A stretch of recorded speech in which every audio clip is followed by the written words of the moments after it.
প্রিয় শিক্ষার্থীবৃন্দ, আশা করি তোমরা সবাই ভালো আছো। আজকে আবারও আমি অর্জুন দেবনাথ, সহকারী শিক্ষক গণিত, ইব্রাহিম মেমোরিয়াল শিক্ষা নিকেতন, বীরগঞ্জ, দিনাজপুর এর পক্ষ থেকে অনলাইনে ক্লাসের আয়োজন আবারও আজকে করা হয়েছে এবং আমরা ক্লাস নিচ্ছি। সেই প্রেক্ষিতে আজকে আমরা ক্লাস 8 শাখা 8-এর প্রথম অধ্যায় প্যাটার্ন থেকে গাণিতিক সমস্যা সমাধান করব। তো আমরা অবশ্যই ক্লাসে প্যাটার্ন করেছি, তারপরেও আমরা আজকেও আরেকটা ক্লাস দেব। সেই ক্লাস থেকে তোমরা অবশ্যই উপকৃত হবে এবং তোমরা সবাই ক্লাসটি দেখবে এবং বাসায় সবাই এই ক্লাস দেখে দেখে প্র্যাকটিস করবে, তাহলে অবশ্যই উপকৃত হবে। তো আসো আমরা এই অধ্যায়ের অঙ্ক আলোচনা করি। আমরা দেখতে পাচ্ছি নিম্নে একটি প্যাটার্ন উল্লেখ করা হয়েছে।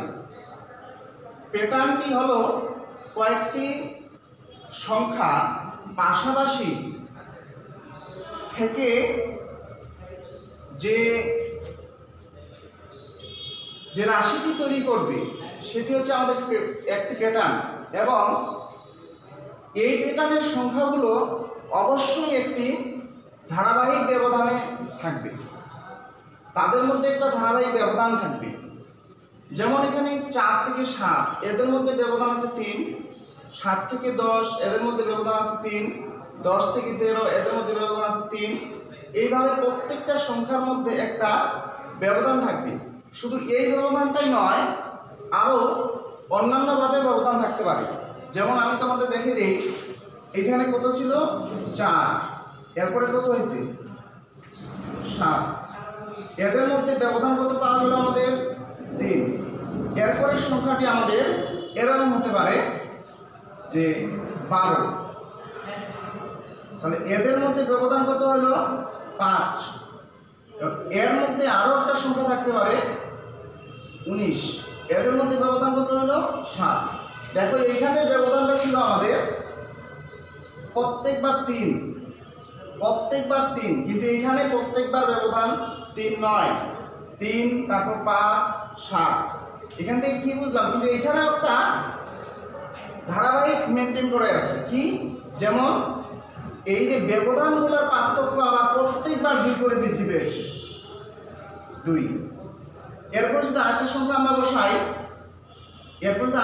বসা যায়, তাহলে 28, এর মধ্যে ব্যবধান কত হবে 9। তাহলে এইখানেও দেখো ব্যবধান 2, এইখানেও একটা ধারাবাহিক মেনে চলছে, অর্থাৎ এদের পার্থক্যের ব্যবধান 2 করে বাড়ছে, কিন্তু এখানে শুধু পার্থক্যটা এসে 3 করে। তাহলে আমাদের এই যে প্যাটার্নটি যে নিয়মই থাক না কেন, এদের মধ্যে একটা ধারাবাহিক নিয়ম থাকেই। অনুরূপভাবে এরকম যতগুলো রাশি পাওয়া যাবে, প্রত্যেকটা রাশিকে আমরা বলবো প্যাটার্ন, এবং এই প্যাটার্নের যে প্রথম সংখ্যাটি থাকবে সেটি হচ্ছে প্রথম পদ, যেটা দ্বিতীয় থাকবে সেটা দ্বিতীয় পদ, যেটা তৃতীয় স্থানে থাকবে সেটা হচ্ছে তৃতীয় পদ। এইভাবে প্রত্যেকটা পদের একটা নাম আছে, প্রথম পদ, দ্বিতীয় পদ, তৃতীয় পদ, চতুর্থ, পঞ্চম। তো আমরা এখন দেখব যে এই প্যাটার্নটি লক্ষ্য করি আমরা, এই প্যাটার্ন থেকে কি কি প্রশ্ন আসতে পারে। এই প্যাটার্নের পরবর্তী 2টি সংখ্যা বের করো বা নির্ণয় করো, বীজগাণিতিক রাশি বের করো অথবা নির্ণয় করো, সমষ্টি নির্ণয়। এই সমষ্টির সময় আমাদের অবশ্যই সংখ্যা উল্লেখ করা থাকবে। যেমন 40টি পদের সমষ্টি, 100টি পদের সমষ্টি, প্রথম 20টি পদের সমষ্টি, প্রথম 60টি পদের সমষ্টি ইত্যাদি এখানে আমাদের সংখ্যা উল্লেখ থাকবে। কিন্তু এখানে আমরা শুধুমাত্র শর্টকাট প্রশ্নগুলো লিখছি। প্রথম প্রশ্নটা কি ছিল, পরবর্তী 2টি সংখ্যা বের করো। তো আমরা দেখি 1 নম্বর প্রশ্নটা আমরা কিভাবে বের করব। দেখো আমাদের প্রথম প্রশ্নটা কি ছিল, প্রশ্ন 1 ছিল আমাদের যে প্যাটার্নটি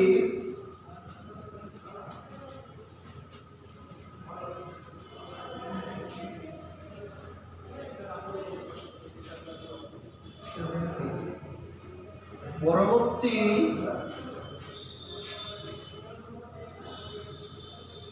দুটি সংখ্যা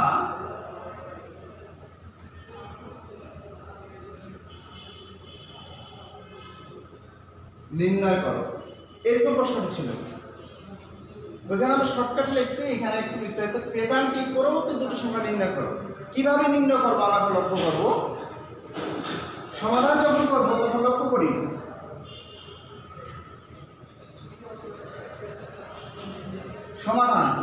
সমাধান আমরা কিভাবে করব। এখানে যে প্যাটার্নটি দেখা যাচ্ছে, এই প্যাটার্নটি প্রথম পদ, দ্বিতীয় পদ, তৃতীয় পদ আমরা দেখতেছি, এবং এই যে প্রথম দ্বিতীয় পদ এটা হচ্ছে পাশাপাশি পদ। এই 7 এবং 10 এটাও পাশাপাশি দুটি পদ, 10 এবং 13 এটাও পাশাপাশি দুটি পদ।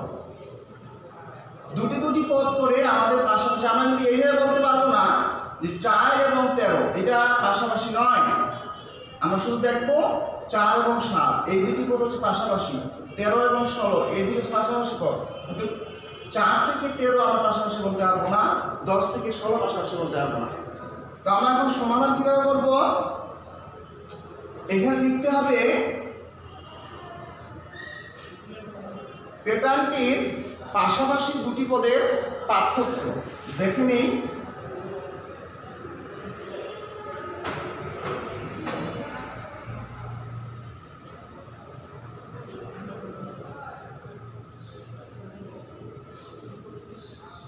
প্যাটার্নটির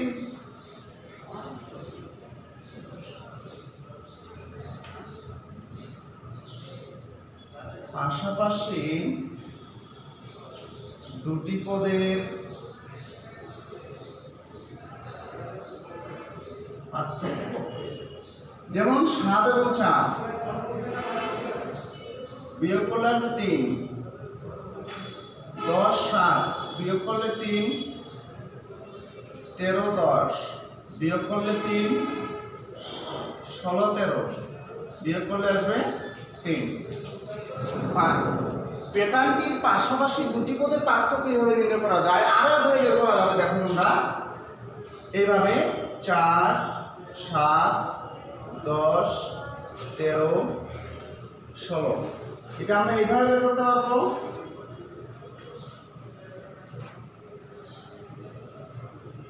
তো তোমাদের যেটা ভালো লাগবে তোমরা সেটাই করবা।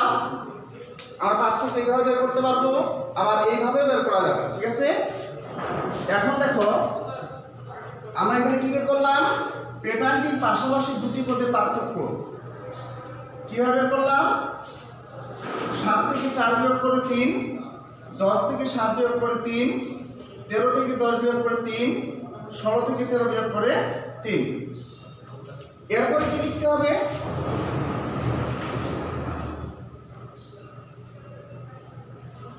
লক্ষ্য করি।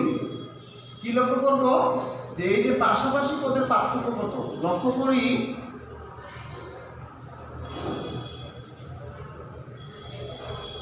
পাশাপাশি পদের পার্থক্য কত, 3। লক্ষ্য করি পাশাপাশি পদের পার্থক্য হচ্ছে 3। আমি এটা আগেই বের করে রেখেছি, এবং এইটা দেখে আমরা বললাম যে যেহেতু 3 3 3 একই সংখ্যা এসেছে, এই জন্য শুধুই লিখবো পাশাপাশি পদের পার্থক্য 3। এরপরে আমাদের কি বলছি, পরবর্তী দুটি সংখ্যা নির্ণয় করো। অতএব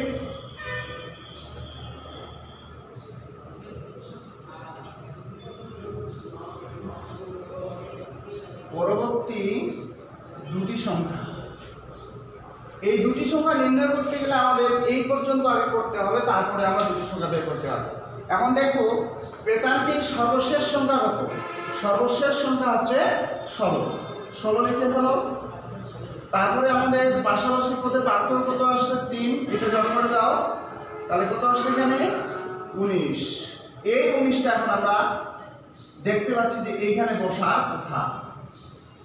এরপরের সংখ্যা এটা, এরপরটা যদি বের করি তাহলে কি হবে, এই 19টা আগে আমাদের বসাতে হবে, তারপরে আবার পার্থক্য 3 নিতে হবে, তাহলে কত হবে 22।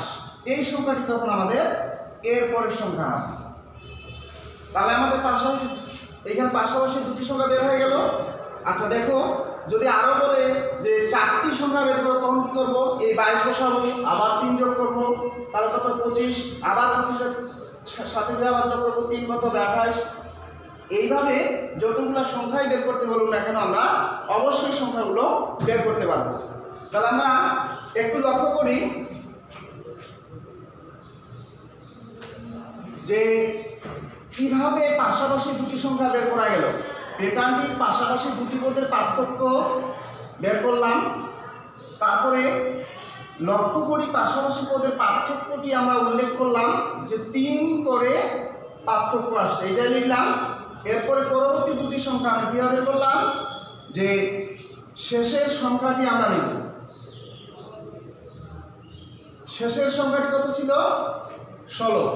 16 সাথে পার্থক্য যোগ করলাম 19, তারপর আবার 19 বসাইলাম, এর সাথে আবার পার্থক্য 3 যোগ করলাম, কত হলো 22। যদি আরো সংখ্যা বের করতে বলে আমরা আরো বের করতে পারবো।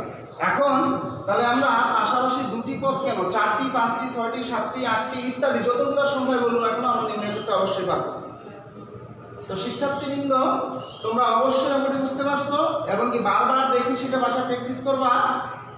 শেষে অবশ্যই তোমাদের হোমওয়ার্ক থাকবে। এখন আমরা 2 নম্বর অঙ্কে চলে যাব। বীজগাণিতিক রাশি বের করো। বীজগাণিতিক রাশি বের করো, এটা আমরা কিভাবে করব?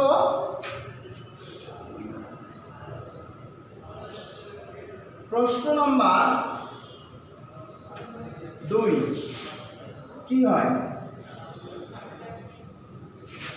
কিভাবে আসে আমরা দেখি।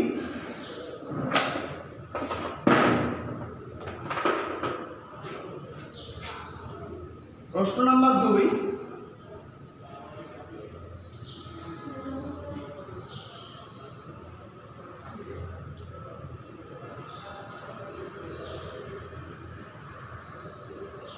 বীজগাণিতিক রাশি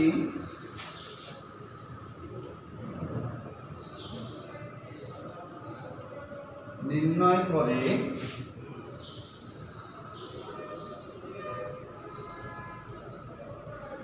20তম পদ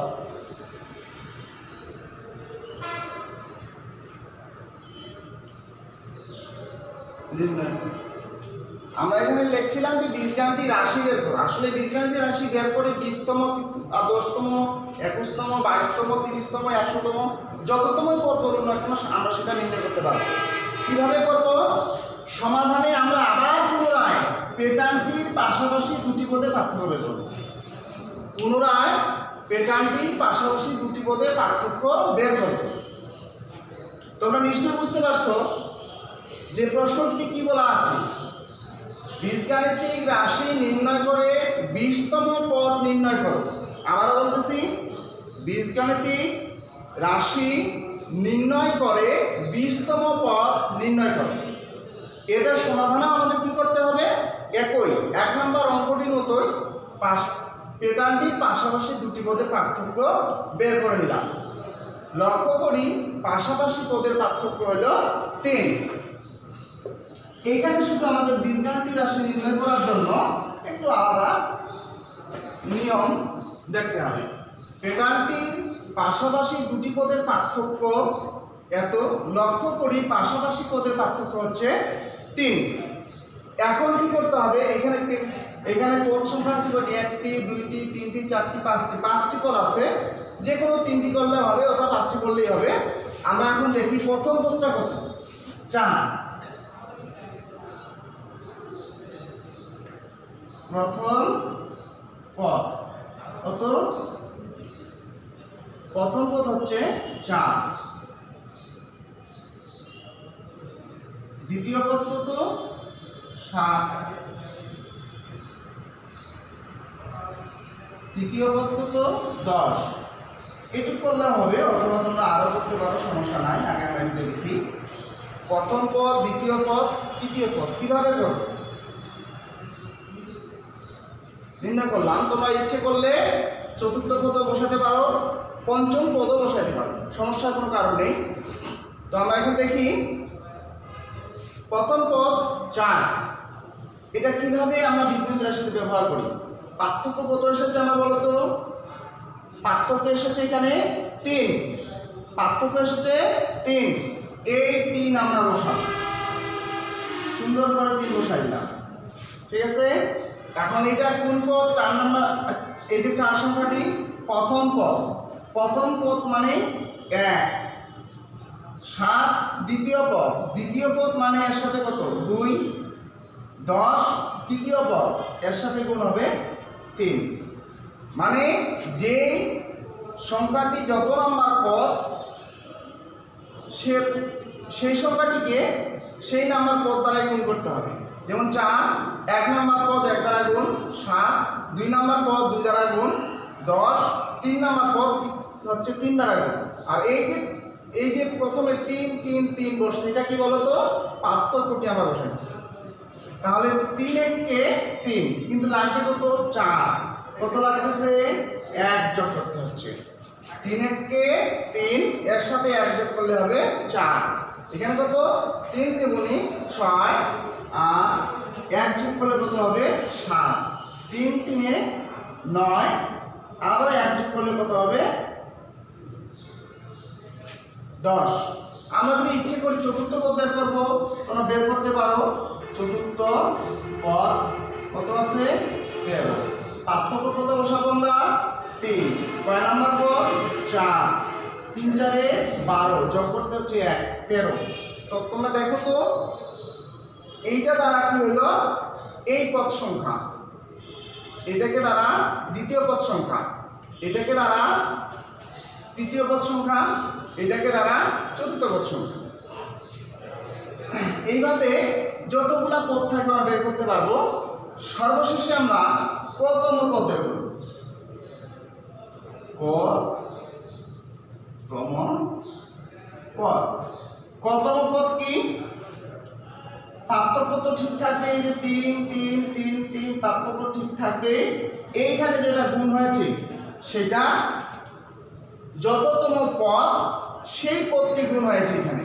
তাহলে এখানে কততম পদ আছে? কতম পদ। এখানে ছিল যেমন 1তম পদের জন্য 1 গুণ হয়েছে, এখানে ছিল 2তম পদ 2 গুণ হয়েছে, 3তম পদ 3 গুণ হয়েছে, 4তম পদ 4 গুণ হয়েছে।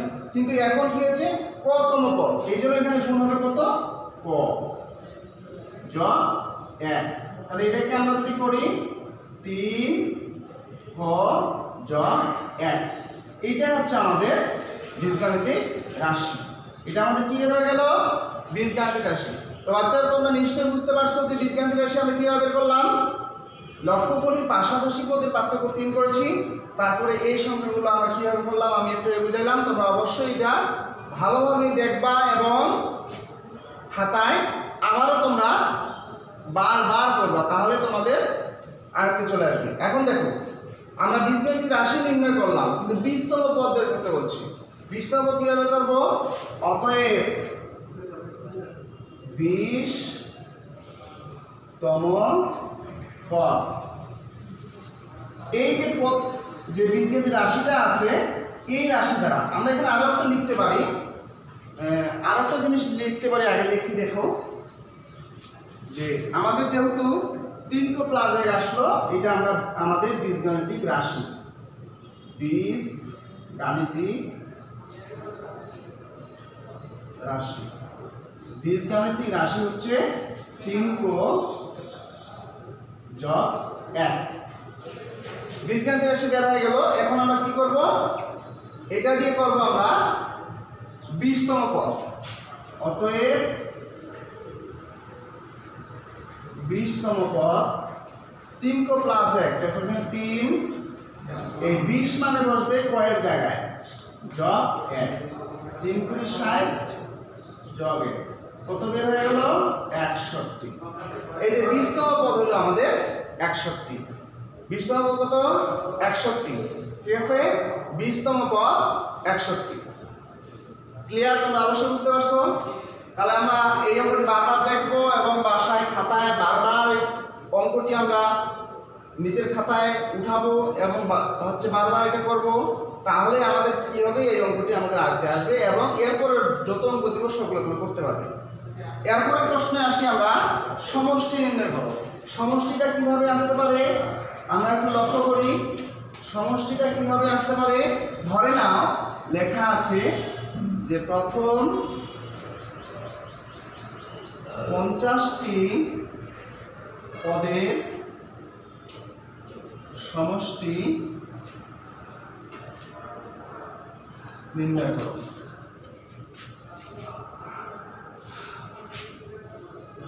আচ্ছা, তো শিক্ষার্থীবৃন্দ, আমাদের ক্লাসের সময় আর বেশি নেই, তাই আজকে আমাদের এই সমষ্টি নির্ণয়টা হলো না। এই সমষ্টি নির্ণয় অঙ্ক আমরা আগামী ক্লাসে যখন আমরা ক্লাস দিব তখন এর পরের অংশ সমষ্টি নির্ণয় করব এবং যে কোনো সংখ্যা বর্গের সমষ্টি, বর্গের অন্তর নির্ণয় করব এবং এখান থেকে আরও যে অঙ্কগুলো আছে সবগুলো আমরা সমাধান করার চেষ্টা করব। আজকে আমাদের এ পর্যন্তই। তারপরে বাসার একটি কাজ দিই, তোমরা একটু অবশ্যই করে নিয়ে আসবা। SW হচ্ছে তোমার, যেমন ধরো একটা প্যাটার্ন দিচ্ছি তোমাদের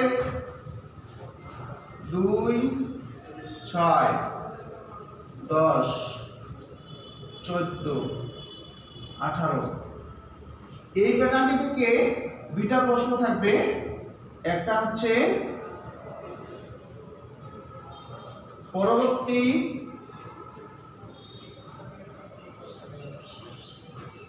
4টি সংখ্যা নির্ণয় করো।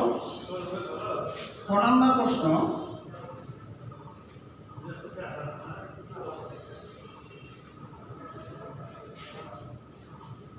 বীজগাণিতিক রাশি নির্ণয় করে 30তম পদ